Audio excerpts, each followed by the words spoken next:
Good day everyone.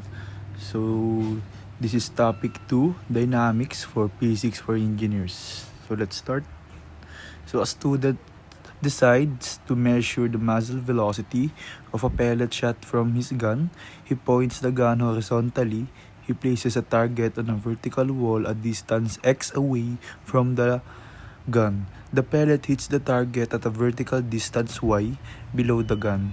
So show the position of the pellet when traveling through the air is given by y is equal to ax squared, where a is a constant. So express the constant in terms of the initial muzzle velocity and the free fall acceleration. So if x is equal to 3 meters and y is equal to 0.210 meters, what is the initial speed of the pellet? So to solve this, for this type of problems, the first thing to do is to write the FBD. So dito, meron tayong gun or barrel. For example, this is the student holding the gun. So ito yung barrel niya. And now he points the gun horizontally as shown in the figure. Ito yung ating FBD figure. And the pellet hits the target at a vertical distance y below the gun. So let's say this is the target. And sinabi dito, yung baril daw or yung bala, so andito siya. So let's say this is the target. Okay, this dash line is the target. But instead of the pellet hitting the target, so ito yung na-hit niya. Okay? So ito yung na-hit niya. So this distance is what you call the distance y. So as stated, the pellet hits the target at a vertical distance y below the gun. Kaya siya naging below sa ating target sa ating FBD. So after this, let's try to write all the given. So meron tayong, so actually walang given, meron lang tayong equation, y is equal to ax squared. So sa part C, meron tayong distance which is 3.00 meters, and yung ating y is 0.210 meters. So based from this equation or based from this given, we can write also the equations that we will use. So the equations, of course, are the kinematic equations. Okay? So ito yung ating kinematic equations, and let's try to solve the first part, which is, so show the position of the pellet gun when traveling through the air is given by y is equal to ax squared, where a is constant. So try natin i-solve yan. So a. So we will try to prove that this is a valid equation. So based dito sa ating mga equation ng kinematic equations, so what formula can we use to prove this equation? So dapat naisip nyo na ito yung gagamitin natin. Okay, so this, let's try to copy it first. So delta x is equal to v sub o sub x t plus 1/2 a sub x t squared. And since sa ating given or sa ating problem, yung ating acceleration horizontally is equal to 0. Okay? So pwede natin mag-cancel to. Magiging 0 na lang yan. And ang natira sa atin is delta x is equal to v sub o sub x multiplied by t. Okay? And since yung ating pagbaril, of course, is horizontal, nakalagay. So, he points the gun horizontally. So, ibig sabihin, so walang angle yung pagputok niya, no? So, purely horizontal.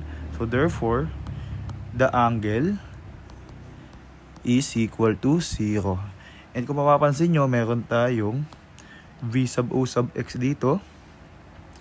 So yung formula para makuha yung V sub O sub X based sa ating trigo is equal to V sub O multiplied by cosine theta. So para makuha yung ating V sub O sub X, no, ito yung ating kailangan gamitin. But this time, let's reverse engineer. Let's divide both sides by cosine theta. Kasi ang gusto naman nating mahanap is ito, V sub O. Okay? So cancel. So ang matitira is V sub O is equal to V sub O sub X over cosine theta. And kung mapapansin nyo, V sub O sub X all over cosine 0 degrees. Ilagay nyo sa calcu. Ang magiging sagot niyan is equal to 1. So simply, V sub O is equal to V sub O sub X kapag yung ating angle is equal to 0. Okay? So therefore, we can substitute ito. Ilagay natin simply is V sub O. So delta X is equal to V sub O multiplied by T. So now, let's isolate T. So T is equal to, so para ma-isolate, divide lang both side by V sub O. And ang matitira is T is equal to cancel delta X all over V sub O. Okay? So this will be our equation 1. So next, mag-focus naman tayo sa ating vertical component, no? Sa ating y component. So dito, after analyzing, so dapat maisip nyo na dapat natin gamitin equation is ito ulit, no? So delta y, sulat lang natin.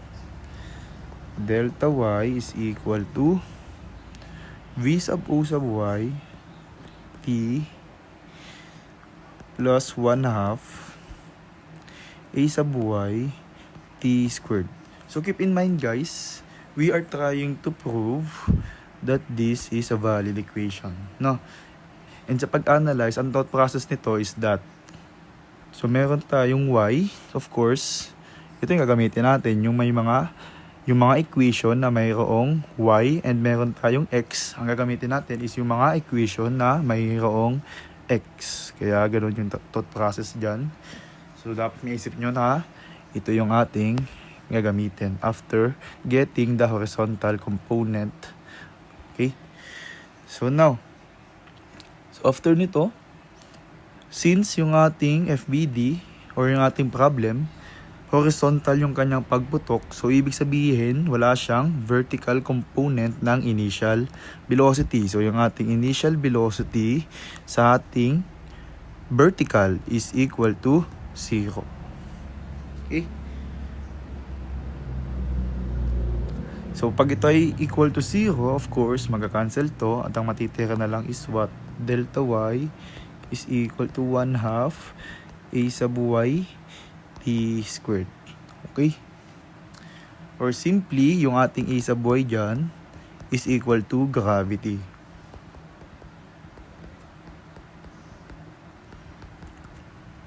So now, after this is our equation 2.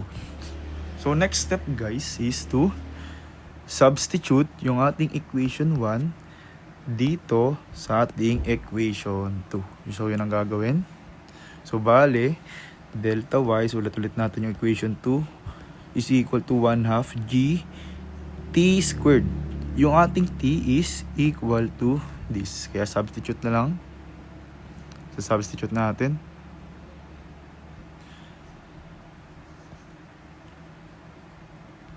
So magiging, instead na T squared ang ilagay natin is ito. Delta X over V sub O squared. Okay? So after this, kaunting manipulation algebraically. So of course, we can write delta y as is equal to y sub f minus y initial. Okay, and since yung ating initial na y is also 0, so pwede nating malagay y sub f minus 0. So kasi common to natin ginagawa, no? So yung mga past problems natin, we set y sub I is equal to 0. Kaya pwede na natin itong magamit as y na lang. So pwede natin matanggal yung delta, maging y na lang. So 1/2 g delta x v sub o squared. After this, let's remove the 1/2. So simply, so ganyan lang ginawa ko. Tapos yung ating raised to 2, dinistribute ko sa ating numerator and denominator. So magiging ganyan. Okay? And since also yung ating delta x, so yung ating delta x is equivalent to x sub f minus x sub I. And yung ating initial ng ating displacement horizontally is also 0. So we can write it as simply x. Okay? So magiging ganito yung equation. And kung mapapansin nyo, balikan natin yung ating given. Y is equal to ax squared. Susulat natin. Y is equal to ax squared. And kung mapapansin nyo guys, we can let a equal to, di ba ito yung ating a? Yan. Kasi meron tayong x squared which is ito. So yung a yung aking binilugan. Yan. A is equal to g over 2v sub o squared. So with this, we have proven that this equation is a valid equation in projectile motion. Okay? Kasi nanggaling to sa ating kinematic equation. So ganun lang. For letter A, the answer is y is equal to gx squared all over 2v sub o squared. Okay? So how about letter B? So let's try to read it again. So express the constant A in terms of the initial muzzle velocity. So ito. And the free fall acceleration. Okay? So i-express daw natin yung constant A in terms of the initial velocity and the free fall acceleration, which ginawa na natin. So ito yung sagot. So na-express natin yung equation ng A in terms sa initial velocity and sa gravity. Okay?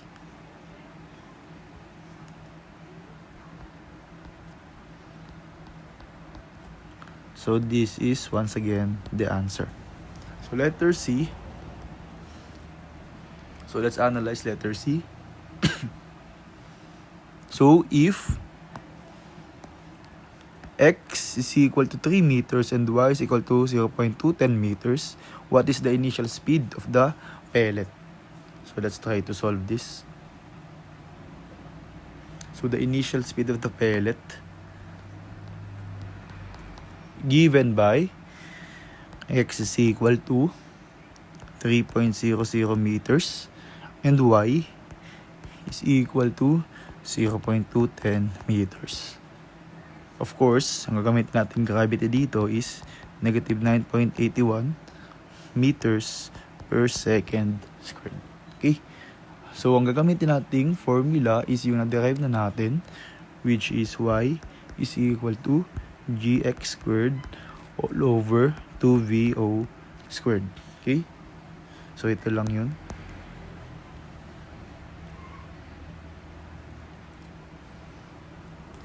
And now, let's try to isolate for v sub o. So, cross multiply Then, in order to isolate v sub o, we need to extract 2 by using square root both sides of the equation. And now we have v sub o is equal to the square root of gx squared all over 2y. And as you can see guys, yung ating y, no, ibig sabihin ng y, ito yon. So since yung ating reference point is ito, so yan.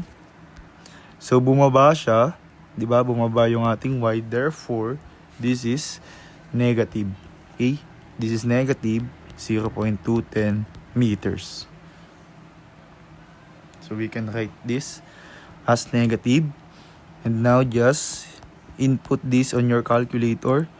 Negative 9.81 meters per second squared multiplied by negative 0.210 meters all over. So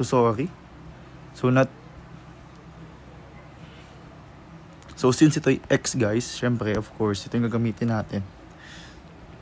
So 3 meters squared all over 2 multiplied by yung ating y.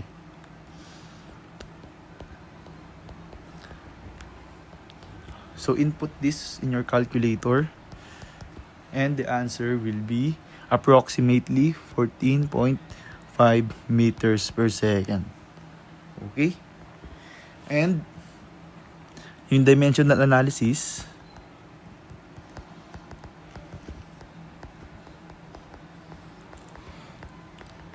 so lagyan natin yung mga dimension. So meters per second squared, ito yon, multiplied by meters squared all over a meter. Okay, ang magka-cancel dyan is ito ang matitira. Ang matitira is meters squared all over s squared. Since naka-square root, the answer will be meters per second. Okay, so this will be the final answer. So of course, if the problem is asking for 10 significant figures, for example, so what you will do is that to write first the answer based on the calculator. So based on my calculator, yung sagot kapag ilalagay yan is 14.49876,842 meters per second. So let's say the problem is asking for 10 significant figures.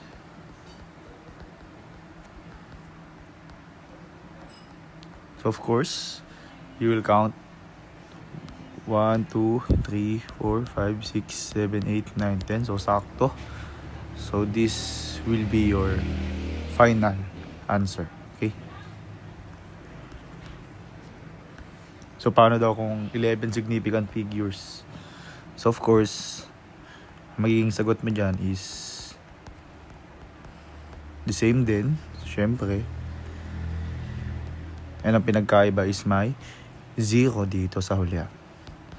So this count as 11 significant figures. Okay? Second problem. So when baseball outfielders throw the ball, they usually allow it to take one bounce on the theory that the ball arrives at it sooner that way. Suppose that after the bounce, the ball rebounds at the same angle theta that it had when it was released, as shown in the figure, but loses half its speed. So the problem is A, assuming that the ball is always thrown with the same initial speed. At what angle theta should the ball be thrown in order to go the same distance d with one bounce as a ball thrown upward at 45 degrees with no bounce? B, determine the ratio of the times for the one bounce and no bounce throws. Okay? So, the first thing to do in this type of problem is to analyze it, no? So let's try to get as much as information as we can. So let's write the given. Okay? So as you can see, meron tayong two scenarios. So yung first scenario is no bounce throw, which is as you can see sa ating diagram. So ito yon actually. Okay? So ito ang trajectory na yan. So it has a distance D and yung kanyang angle is 45 degrees. Okay?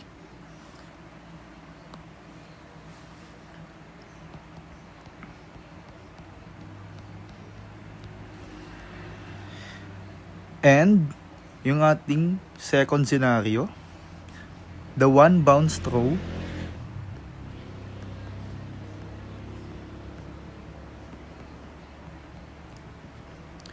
so as stated in the problem, yan yung ating hinahanap na theta. So find the theta that will allow the ball to take one bounce. Okay, so ito. Isang bounce. Sorry for that. And the same angle din after that bounce. Ganyan. And yung kung mapapansin nyo, it has also the same distance.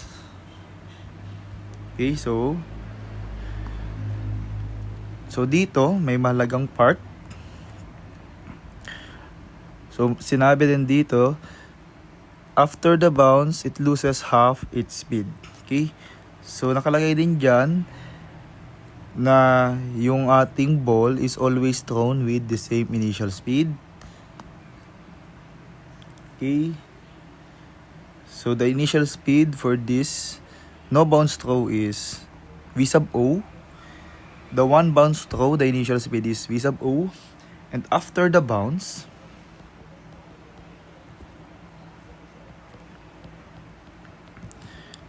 it has the same angle and yung kanyang initial speed will be divided by 2. As stated in the problem, it loses half its speed.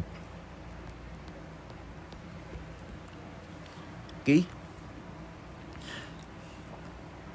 So let's try to solve this based on this given. So ito yung ating kinematic equations. And now we can try to solve the problem. So let's try. Solution. So dito, based sa ating scenario, sa ating given, so kailangan nating gumawa ng equation ng time na kung saan yung ating time is both in terms of velocity initial and theta. In short, kailangan nating gumawa ng equation ng time or formula ng time na merong variable nitong dalawa.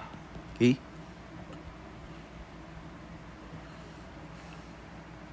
So let's do that. So based sa ating kinematic equation, ang pwede nating magamit is ito. Sulat natin.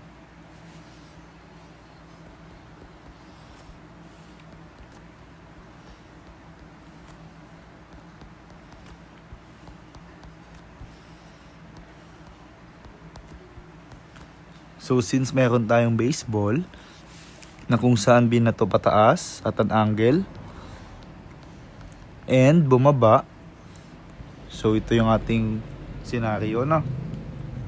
So first of all, yung kanyang displacement in terms of the x-axis is ito. Ito yung initial niya. Ito yung final. So meron siyang value However, yung atin namang displacement in terms of y-axis, which is ito, initial, di ba? Huwag natin niya isulat. So dito pa rin, So yan. And ito. So kung mapapansin nyo, vertically, hindi nagbago yung ating bola. So therefore, we can say that the delta y is equal to 0. So we can try to substitute it here. Let's do that.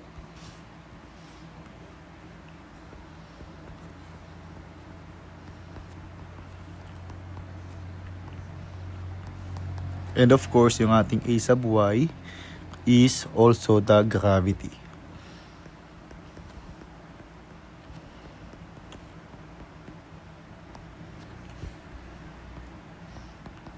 So the next step is to factor out t using the reverse engineering method.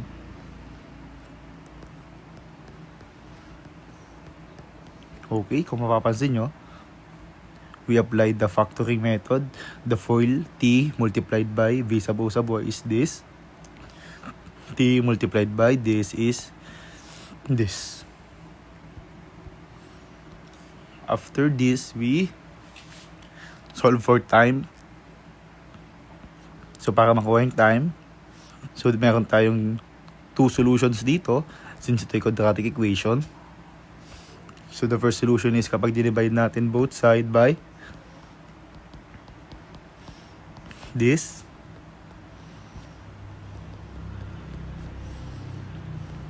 Di ba? So mangyayari, cancel to. Tapos ang matitira is d is equal to 0. Ito yung ating first equation or the first solution. Solution 1. And yung ating second solution is yung ginagawa natin noong ating high school. Susulat mo natin ito ulit.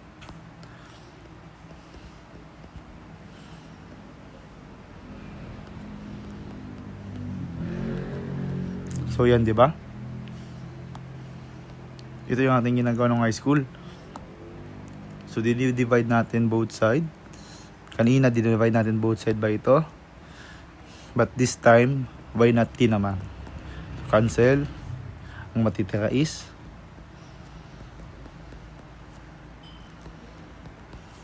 which is equal to 0 divided by t is equal to 0. And doon natin i-isolate yung ating t. So lipat to. Naging negative.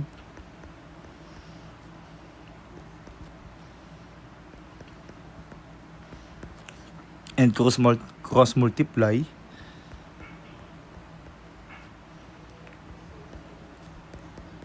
So this is our solution 2. So now, this is our equation. Susulat ko lang. Gamitin natin tong solution 2 instead of the solution 1 kasi sa solution 1, t is equal to 0, wala tayong mapupuntahan doon. Susulat ko lang ulit to. T is equal to negative 2 v sub o sub y all over g. So now, kung mapapansin nyo, wala pa rin tayong theta dito and wala pa tayong initial velocity. Ang meron lang kasi dito guys, initial velocity ng y-axis. Ang gusto natin, initial velocity lang. And gumamit tayo ng trigonometry. So yung ating v sub o sub y is equal to v sub o multiplied by sine theta. Okay, so substitute natin to dito. So magiging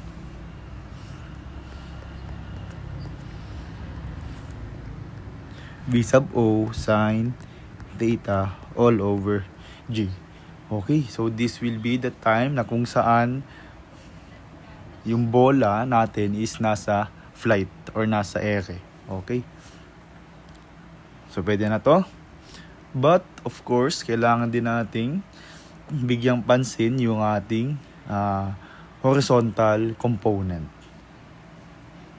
So of course, tumingin tayo sa ating kinematic equations.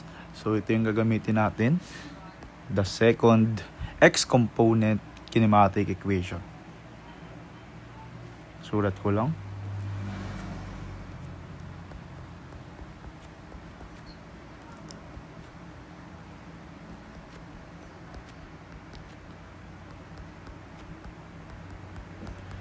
So kanina, na-meet na natin yung ating goal na kung saan gagawa tayo ng equation ng time na kung saan yung ating time is in terms of velocity and theta. So nagawa na natin yan. Okay? So ang next step naman natin is ma-substitute itong time dito sa ating X-component kinematic equation. So dito sa ating scenario, sa ating problem, wala tayong acceleration horizontally. Kaya ito magiging 0, and since yan ay 0, magka-cancel to. And now matitira is delta x is equal to the initial velocity x component multiplied by time. And of course, ayaw natin na may v sub o sub x. So, kuha tayo ng equation na kung saan yung ating v sub o sub x is magiging v sub o na lang. So, ito, ang equation gagamitin natin of course is yung ating SOHCAHTOA, or simply v sub o sub x is equal to v sub o multiplied by cosine theta. So, ito, i-substitute natin dito. So, magiging delta x is equal to v sub o cosine theta multiplied by time. And gaya ng sinabi ko kanina, yung time, sasubstitute natin dyan. Okay? So, magiging delta x is equal to v sub o cosine theta multiplied by negative 2 v sub o sine theta all over g. Okay. And now, itong delta x natin, so itong delta x natin, ito yon sa ating free body diagram. So, diba ito yon? So, this delta x can also be written as r, or simply yung ating range. Okay? So, substitute natin r.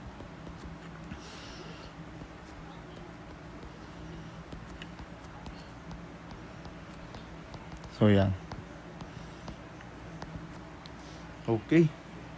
And after this, so we can simplify it algebraically. So, initial velocity multiplied by initial velocity is simply initial velocity squared. So, ano pa pwede? So, yung 2, ilagay natin sa unahan, or simply pagsamahin natin tong cosine theta multiplied by 2 multiplied by sine theta. Pagsamahin natin yung sa isang parenthesis. So, 2 cosine theta sine theta. Okay. All over. So, yung negative, dito na lang sa ating g yan. So, magiging negative g. Okay. So, sana familiarize dito sa ating identity na yan. Because that is what you call the double angle identity. So, sana dinerive nyo yan ng calculus. Okay? And sana naturo yan ng calculus kasi so, meron tayong 2 cosine theta multiplied by sine theta. So, sabi sa ating double angle identity, ito daw, which is ito, is equal to sine multiplied by 2 theta. Okay? So, ito ay double angle identity. And now, let's substitute ito dito sa ating formula para ma-simplify natin.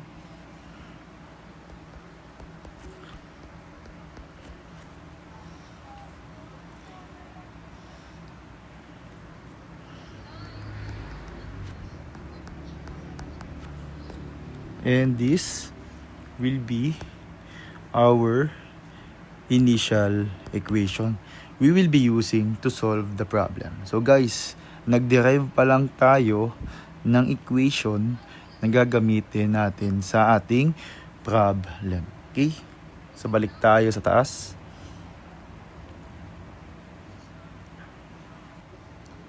So dito, once again, meron tayong 2 scenarios.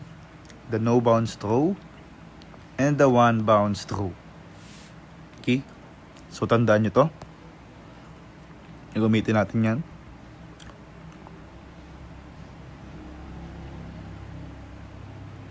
So yung first scenario natin, no bounds. So yung ating equation is this. So So R is equal to VO squared sine 2 theta all over negative G. Sa ating problem kanina, yung distance, yung total distance is represented siya as D. Kaya palitan natin yung ating R ng D. So magiging D is equal to V sub O squared sine 2 theta all over negative G. And kung mapapansin nyo, ito daw, yung angle daw niyan, based sa ating positive x-axis is equal to positive 45 degrees. So simply substitute lang natin to sa ating equation. So magiging 2 times 45 degrees all over negative G. Okay? So ito magiging, kung ilalagay nyo to sa calculator, ito, sine of 90 degrees is equal to 1. Kaya yung ating equation for the no bounds, so no bounds pa lang to, is equal to negative G. Okay? Is equal to D is equal to VO squared all over negative G. So ito yung ating first equation.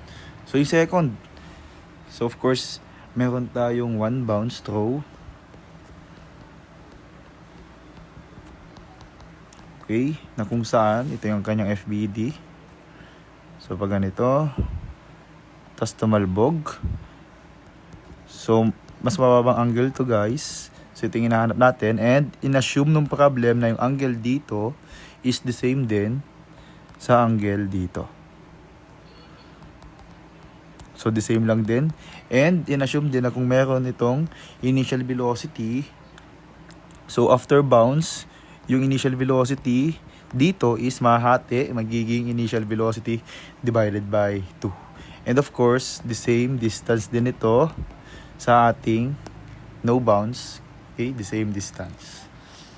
So now, magawa tayo ng equation based dito. So meron tayong, gagamit ulit tayo ng equation nito. And isolve muna natin ito. Hatiin natin to sa dalawa. Sabihin natin ito ay R1 and ito is R sub 2. Okay, so yung R1 muna. So the same formula.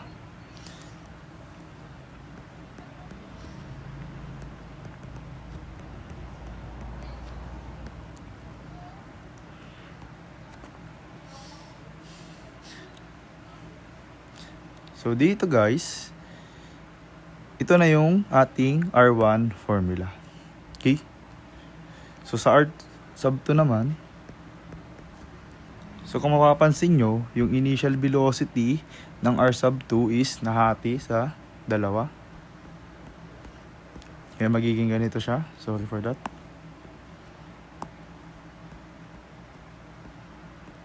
Magiging ganyan siya.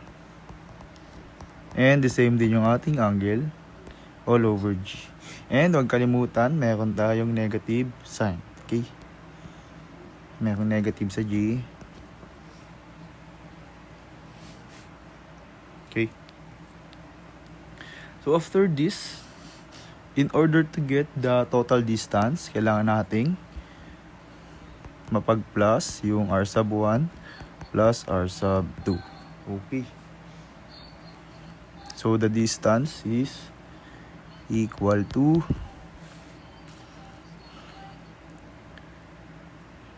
V sub O squared sine 2 theta all over negative G. So plus V sub O all over 2 squared sine 2 theta all over negative G.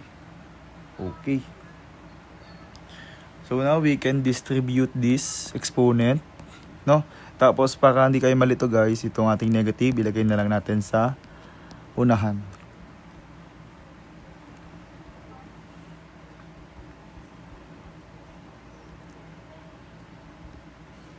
So magiging negative VO squared sine 2 theta all over G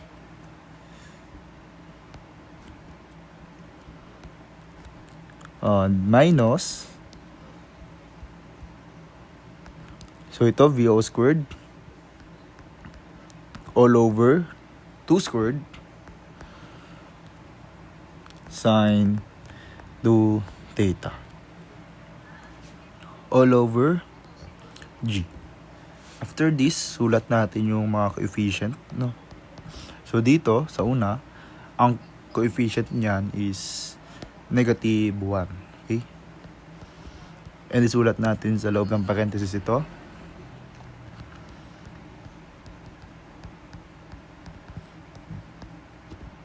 And sa pangalawa, kung mapapansin nyo, ang coefficient nito is negative 1/4.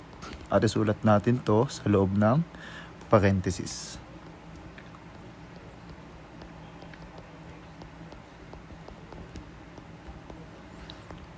So guys, kung mapapansin nyo, so suppose ito ay variable, no? The same yung ating dalawang variable. The same yan. So therefore, we can add the two coefficient directly. And negative 1 minus 1/4 is equal to negative 5/4. Okay? And isulat of course yung ating variable. So ito yung ating variable as a whole. 'Di ba ganun yung ginagawa nung high school?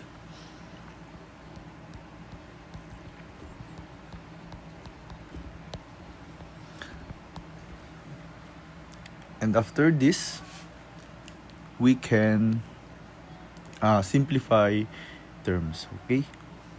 So the question is, how can we simplify terms?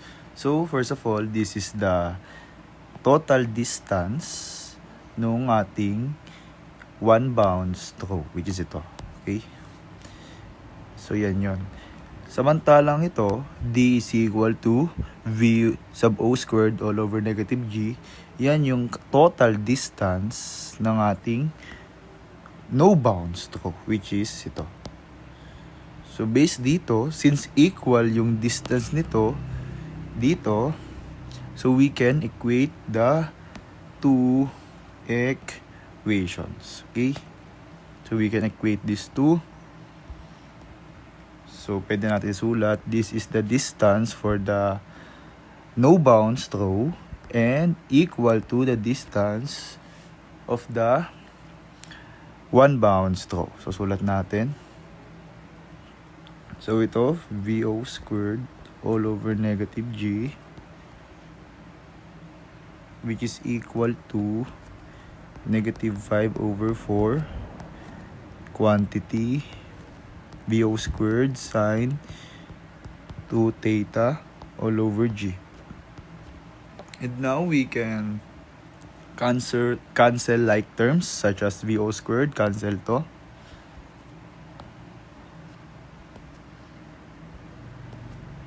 Okay?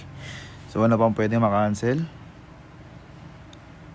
So of course, so itong negative G, no?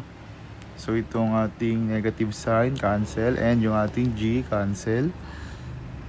So of course ito ay magiging, itong term na to magiging 1 yan kasi nag-cancel lahat sila. And we can write 1 is equal to 5/4 sine. So anong natira dito? Yung 5/4 and sine 2 theta. Okay. And now we can solve for theta. Simplifying. So cross multiply. 4/5 is equal to sine 2 theta. And yung ating theta, i-isolate natin by using inverse sine. So inverse sine tayo, magiging 2 theta is equal to inverse sine 4/5. So since ito ay meron pa tayong 2 dito. Kailangan natin i-divide both side by 2. So magiging theta is equal to sine raised to negative 1 or the inverse sine all over 2. Ilagay yan sa calculator natin. Ang magiging sagot is theta is equal to 26.5650511.8 degrees. Okay. So this is the answer. So store this to A. So this is the angle nung ating second or yung ating one bound stroke. Okay, yan yung ating angle. 26.565 degrees. And of course, same din to dito. Okay. So nahanap na natin yung ating unang required. So next question is determine the ratio of the times for the one bound stroke and no bound stroke. Okay. So one bound stroke and no bound stroke. So bale, ito yung hinahanap. Ratio. So ang ratio daw ng ating time for the one bounce and for the no bounce. Okay? So solve muna natin yung ating equation para sa ating bounce. Okay? So para sa ating merong bounce, so ito yon. Ito yung bola. So of course, ganyan. So itong angle is 26.5 degrees or nakastore yan sa A. And ito yung angle na to is nakastore din sa ating A. And now, yung kanilang speed, yung speed dito, kung ito ay V sub O, yung speed naman dito is V sub O2. So, hatiin natin, ito yung ating time. No? Yan yung ating time sub 1, tapos time sub 2. Okay? So, ganyan. So, based sa ating formula kanina, na ating dinerive, meron tayong na-derive kanina na time, na kung saan, equal daw yan sa 2 V sub O sin theta t. Okay? So, pakibalikan na lang kung nakalimutan. So, meron negative dyan. And yung negative, iligay na natin sa unahan para hindi na tayo malito. So, dito, isolve natin sila separately. T sub 1 and yung ating T sub 2. Ang pinagkaiba lang naman dito ng T sub 1 and T sub 2 is that yung ating initial velocity. So, sa T sub 2, ang mangyayari is that yung initial velocity mo madidivide lang sa 2. Tapos meron na tayong sin theta all over G. And don't forget the negative sign sa harapan. So now, magka-cancel to. And the magiging sagot is negative V sub O sin theta all over G. Okay? Para sa ating T sub 2. So, para makuha yung ating total time sa ating one bound stroke, kailangan ipag-plus yung T sub 1 plus T sub 2. So, magiging sagot is negative 2 V sub O sin theta all over G plus negative V sub O sin theta all over G. And kung mapapansin nyo, so gumamit tayo ng method. Gamitin natin yung method natin kanina. In-identify natin yung coefficient. Ito, negative 2 plus, which is dito, may negative 1 dyan. Okay? So, magiging negative 2 plus negative 1 is equal to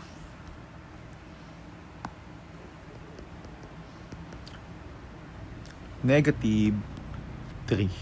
And isulat lang ulit yung ating variable, which is V sub O sine theta all over G.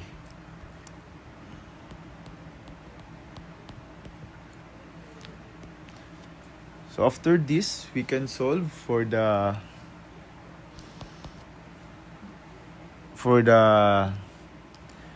total time for the one bounce throw. So simply, ilagay mo lang to sa calcu. Ang ilalagay lang sa calcu guys is ito. Okay? So sin theta, ilagay mo yan sa calcu. Sin theta, which is nakastore sa ating A. So ilan yung sagot pag ilagay sa calcu? So sin A is equivalent to 0.44721. So ang haba 35955. Okay? So lagay natin yan. And naka-multiply siya sa ating negative 3. Sorry, lagay natin sa calcu to. Guys. So negative this 0.44721 multiplied by negative 3. So the answer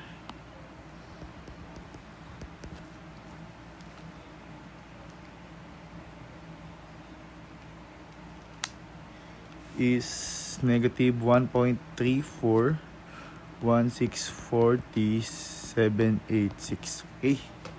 Tapos syempre ilagay natin yung ating variable V sub O all over G.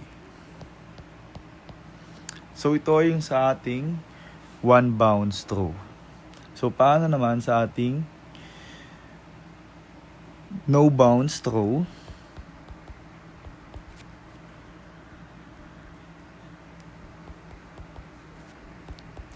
So simply, ang formula dyan is the same din. So ito, diba, the same lang, but yung theta dyan is 45 degrees. Okay? So 45 degrees. So sulat nyo lang, negative 2 V sub O sine 45 degrees all over G. So magiging, susulat ulit natin yung ating sine 45 degrees. So kung ilalagay sa calcu yan, ang sagot is 0.7071067.812. Tapos i-multiply yan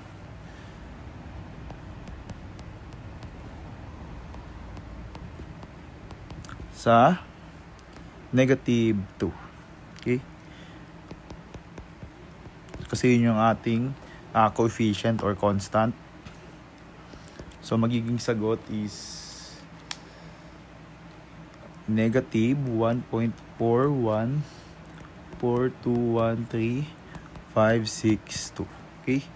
Tapos of course, ilagay natin yung variables na natira. Okay. So yun na ba yung sagot? So hindi pa kasi ang gagawin is ratio. So ito. So ilagay lang.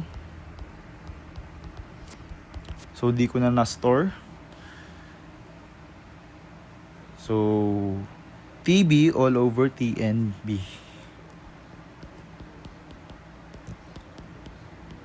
So di ko na na-store kaya isa-isahin natin. So negative 1.341640786 kasama tong V sub O all over G. And yung andito naman negative 1.414213.562 V sub O all over G. So lagay ito sa calculator. So lagay ko lang. So negative 1.341640786 all over negative 1.414213562. So the answer is the ratio is equal to 0.948683297. So that is how you solve these types of problems. Okay?